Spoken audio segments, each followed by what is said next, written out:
So আসসালামু আলাইকুম everyone and welcome back. আজকের ক্লাসটা হচ্ছে কি যে টাইপ অফ মার্কেট। আজকের ক্লাসটার টপিক কি টাইপ অফ মার্কেট। আসলে এই যে মার্কেটগুলো আমরা দেখতেছি না, এই মার্কেটগুলো কত ধরনের হয়, কিভাবে হয়, কোন মার্কেটে কীরকমভাবে ট্রেড নেওয়া উচিত, সেটা হচ্ছে আমরা আস্তে আস্তে শিখবো এই ক্লাসের মাধ্যমে। সো এই ক্লাসটা আপনার জন্য খুবই বেশি ইম্পর্ট্যান্ট, একদম লাস্ট অবধি দেখবেন, বারবার দেখবেন ক্লাসগুলো। তারপরে কোনো কোশ্চেন থাকলে তো আমার সাথে পার্সোনালভাবে কন্ট্যাক্ট করবেনই। ওকে, সো কিছু বেসিক জিনিস আমি আপনাদের বলি, এগুলো আপনারা হয়তো অনেক আগে থেকেও জানেন, বাট একটু ভেঙে আপনাদের বলি। হ্যাঁ, মার্কেট টাইপ, মার্কেট মেনলি কয় ধরনের হয়? তিন ধরনের।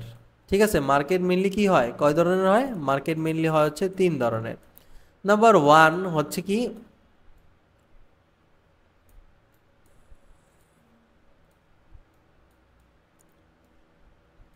Up, down, side. আমি আপনাদের বইয়ের ভাষায় বুঝাবো না, আমি আপনাদের সহজ ভাষায় একদম বুঝাবো, যাতে একটা নর্মাল ব্যক্তি, একটা একদম নর্মাল ব্যক্তিও যাতে বুঝতে পারে। ভাই আমাদের মেইন হুদয় আমি আপনার ইংলিশ বুঝে নাম টাম বইলা কনফিউজ করতে চাই না। আমি আপনাদের একদম ইজিলি সব বুঝে দেবো, একদম ইজিলি। ঠিক আছে। সো এক ধরনের মার্কেট থাকে আপ, এক ধরনের মার্কেট থাকে কি ডাউন, এক ধরনের মার্কেট থাকে সাইড। মানে আপটা কি সিম্পল একদম, যে মার্কেট উপরের দিকে যাচ্ছে, ঠিক আছে, এটাতে বলা হচ্ছে আপ ট্রেন্ড বা আপ মার্কেট বা যাই বলেন, বা বাট আপ। হ্যাঁ ঠিক আছে, এটা জাস্ট আমি আপনাদের একদম বেসিক বললাম, আপ। হ্যাঁ, সেকেন্ড কি ডাউন, ডাউন বলতে কি ডাউন ট্রেন্ড বা ধরেন, হ্যাঁ ডাউন ট্রেন্ডই, ঠিক আছে, ডাউন ট্রেন্ড বা ডাউন মার্কেট, একদম যাতে সবাই বুঝতে পারে এই কারণে কিন্তু আমি এইভাবে আপনাদের বলতেছি।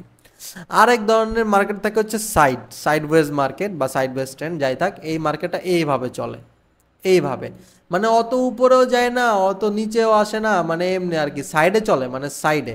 হ্যাঁ সাইডে চলে। আর এক ধরনের মার্কেট হচ্ছে কি ডাউন, আর এক ধরনের কি আপ। সো এইটা হচ্ছে তিন ধরনের মার্কেট। এখন আসেন লাইভ মার্কেটে আমরা যদি দেখি জিনিসটা, একটু খেয়াল করেন তো, এই জায়গার থেকে কিন্তু একটা মার্কেট শুরু হয়েছে না। মার্কেট কি এই জায়গায় আপের দিকে যাইতেছে নাকি ডাউনের দিকে যাইতেছে? কোনো দিকেই কিন্তু না, মার্কেট কিন্তু সাইডে যাইতেছে। এর মানে কি মার্কেট এই জায়গাটা কি, এই পোর্শনটুকু কি, এটা হচ্ছে সাইডওয়েজ মার্কেট। ঠিক আছে, সাইডওয়েজ মানে কিন্তু এই না একদম সমান সমান সাইড করে যাইবো, আপ ডাউন হবে, কিন্তু দেখতে দেখা যাবে কি যে মার্কেটে কোনো গ্রোথ নাই, মার্কেট সাইডে চলতেছে। ওকে, সো সাইড ওয়েজটা কিন্তু ক্লিয়ার। ঠিক আছে, সাইড ওয়েজটা কিন্তু ক্লিয়ার। এখন আসি যে আপ ট্রেন্ড, যেমন এই জায়গায় দেখেন তো, এই জায়গায় কি হয়েছে, মার্কেট কিন্তু ডিপ করে কি হয়েছে, উপরে গেছে, মানে কি একটু জায়গায় কি আপ ট্রেন্ড। আবার আমি যদি দেখাই আপনাদের, হ্যাঁ এইটুক জায়গা আমি যদি দেখি, দেখেন মার্কেট এই জায়গা থেকে স্টার্ট হয় কিন্তু এইভাবে কিন্তু উপরে উঠছে, উপরে উঠছে, উপরে উঠছে, মানে কি এই জায়গার থেকে শুরু করে এইটুক কি আপ ট্রেন্ড। আবার যদি আমি আপনাদের দেখাই, তাহলে এই দেখেন তো মার্কেটে এই জায়গা থেকে এইটুক কি, এইটুক ডাউন ট্রেন্ড। দেখেন তো মার্কেট এই জায়গার থেকে আসছে এমন এমন এমন এমন হয়ে আবার ডাউন ডে, মানে দিন শেষে কিন্তু ডাউন ট্রেন্ড। এই জায়গার থেকে এই জায়গায় মার্কেট কী হয়েছে, ডাউন ট্রেন্ডে ছিল। এইটুক জায়গা কি ছিল, এইটুক জায়গা কিন্তু প্রায় সাইডওয়েজ ছিল। দেখেন তো সাইডে না, এই জায়গা থেকে স্টার্ট হয়েছে, দিন শেষে কিন্তু এই জায়গায় আছে, মানে কি এটা কিন্তু সাইডে চলছে, সাইডে সাইডে সাইডে। হ্যাঁ এটা আপনার বুঝতে হবে। ওকে, সো এখন যদি আমি আপনাদের দেখাই, এই যে এইটুক জায়গাটা কি, এইটুকু হচ্ছে ডাউন ট্রেন্ড, এইখান থেকে সাইডওয়েজ স্টার্ট হয়েছে। দেখেন তো সাইডে আসে না, মার্কেট কিন্তু সাইডে আছে, হ্যাঁ হালকা নিচের দিকে আছে, কিন্তু দিন শেষে কিন্তু সাইডওয়েজই আছে, তাই না, এই জায়গার থেকে। সো মার্কেটের টাইপটা আপনাদের আসলে বুঝতে হবে, যে তিন ধরনের মার্কেট টাইপ থাকে বা তিন ধরনের ট্রেন্ডের টাইপ থাকে। এটারে অনেকে ট্রেন্ড বলে, এটারে অনেকে মার্কেট বলে, যা খুশি তাই বলেন, কোনো সমস্যা নাই। আমাদের মেইন হলো প্রফিট দিয়েই কথা। হ্যাঁ মার্কেটে আমি আপের জায়গায় ডাউন বলি, কোনো সমস্যা নাই, প্রফিট হইলেই হইলো দিন শেষে। হ্যাঁ, এখন এইটুক কি সাইডওয়েজ ট্রেন্ড, তারপরে কি হয়েছে, এইটুক কি হয়েছে ডাউন ট্রেন্ড, তারপরে কি হয়েছে এই যে এইটুক কি হয়েছে সাইডওয়েজ মার্কেট, আবার এই জায়গায় কি হয়েছে আপ ট্রেন্ড, এই জায়গায় আবার কি চলতেছে ডাউন ট্রেন্ড। মার্কেট দেখেই জাস্ট বুঝবেন, এই যে এখানে আর কি চলতেছে আপ ট্রেন্ড, এখানে কি ছিল ডাউন ট্রেন্ড, এখানে কি ছিল আপ ট্রেন্ড। পরে এত ছোট ট্রেন্ড মানে আমরা দেখবো না, হ্যাঁ এত ছোট ট্রেন্ড দেখবো না, আমরা দেখবো হচ্ছে একটু বড় এরকম। এরপরে যে এখানে কি হয়েছে আপ, এই যে এখানে কি হয়েছে ডাউন, এইটুক জায়গা হয়েছে কি সাইডওয়েজ। হ্যাঁ যেহেতু ছোট এই জায়গায় আমরা দেখবো না, এই জায়গার থেকে এই জায়গায় কি হয়েছে আপ ট্রেন্ড, এই জায়গায় কি হয়েছে ডাউন ট্রেন্ড, পরে এই জায়গায় কি হয়েছে আপ ট্রেন্ড, তারপরে এইটুক জায়গায় কি হয়েছে দেখেন তো একটু খেয়াল করে, এইটুক জায়গায় কি হয়েছে মোটামুটি সাইডওয়েজও বলা যায় আবার ডাউন ট্রেন্ড আপ ট্রেন্ডও বলা যায়। সো এইসব কনফিউশনের জায়গায় আমরা ট্রেড প্লেস করবো না কখনো। এই জায়গায় কি হয়েছে ডাউন ট্রেন্ড।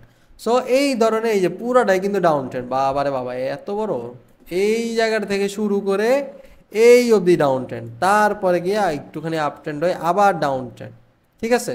সো এই হচ্ছে মেইন ফ্যাক্ট যে মার্কেট তিন ধরনের, আপ ট্রেন্ডের একটা, up market, down market, side market, ঠিক আছে। জাস্ট একদম বেসিকটা আমি আপনাদের ক্লিয়ার করলাম যে মার্কেট টাইপ তিন ধরনের মার্কেট থাকে, একটা কি আপ ট্রেন্ডি মার্কেট, একটা ডাউন ট্রেন্ডি মার্কেট, একটা সাইডওয়েজ ট্রেন্ডি মার্কেট, ঠিক আছে। সো এই সব মার্কেটে আপনার ট্রেড নেওয়া আস্তে আস্তে সামনে সামনে শিখবেন, আস্তে আস্তে শিখবেন, বাট এগুলো হচ্ছে বেসিক। আপনি জাস্ট একটা কাজ করবেন এই ক্লাসটা দেখার পরে, এরকম অনেকগুলা মার্কেট হচ্ছে আইডেন্টিফাই করবেন, করার পর হচ্ছে ছবি স্ক্রিনশট তুলবেন, স্ক্রিনশট তুলে হচ্ছে আপনি দেখবেন যে এই মার্কেটটা আপ, এটা ডাউন, এটা সাইড, এটা আপ, এটা ডাউন, এটা সাইড। একদম ছোট ট্রেন্ড ধরবেন না, একদমই ছোট ট্রেন্ড যেগুলো না সেগুলো একদম ধরবেন না, ঠিক আছে। ধরবেন একটু বড় ট্রেন্ড, যেমন ধরেন এই যে এই জায়গায় কিন্তু একটা বড় আপ ট্রেন্ড চলতেছে এইটা, আর আপ ট্রেন্ডটা যদি ধরেন এই জায়গার থেকে এইটুক হইতো তাহলে এটা আমরা আর ধরতাম না। এখন ট্রেন্ড নিয়ে নেক্সটে আরও ইন ডিটেলসে ক্লাস আসবে। সো আপাতত মার্কেট কয় ধরনের, মার্কেট কোন মার্কেট কই যাইতেছে, কই নামতেছে, কি করতেছে, সেটা হচ্ছে জাস্ট হচ্ছে আইডেন্টিফাই করবেন, তাইলে দ্যাটস ইট, ঠিক আছে। বাট আরেকটা জিনিস বলতেছি বারবার, যে ছোট যেসব ট্রেন্ডগুলা বা ছোট যেসব মার্কেটগুলা সেগুলা আইডেন্টিফাই করার দরকার নাই, যেগুলো বড়, যেগুলো একটু বড় জায়গা নিয়ে আসে ওই সব ট্রেন্ড হলো স্ট্রং ট্রেন্ড, আর সেগুলো নিয়েই করবেন। যেমন কি বলছি যে ছোট এইসব জায়গা দেখে করবেন না, বড় করবেন, কারণ ছোটোগুলো খুব ইজিলি ব্রেক হয়ে যায় কিন্তু বড়গুলো কিন্তু ইজিলি ব্রেক হয় না। আর ট্রেন্ড নিয়ে ইন ডিটেলসে ক্লাস আরও নেক্সটে আসবে। সো আপাতত বেশি কষ্ট করার দরকার নাই, আপাতত জাস্ট এইটুক আইডেন্টিফাই করেন, এইটুক প্র্যাকটিস করেন, তাইলে এনা। সো দেখা হবে নেক্সট ক্লাসে। আল্লাহ হাফেজ।